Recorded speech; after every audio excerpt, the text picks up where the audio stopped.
In today's video, I am going to show you how you can remove a community guideline strike from your YouTube channel. Therefore, without wasting any of your time, let's jump to the video.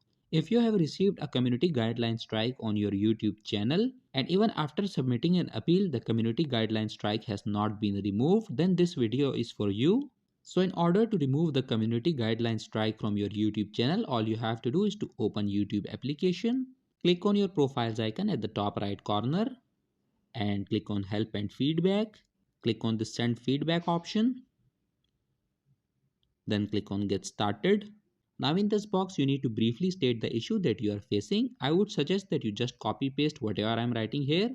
I'll also put this paragraph in the description below so you guys can just copy paste it from there. Once you have stated down your issue, all you have to do is to click on the send option, and once you click on send, within the next 24 hours community guideline strike will be removed from your YouTube channel. So that was it for this video, and I'll see you guys in the next one. Peace out.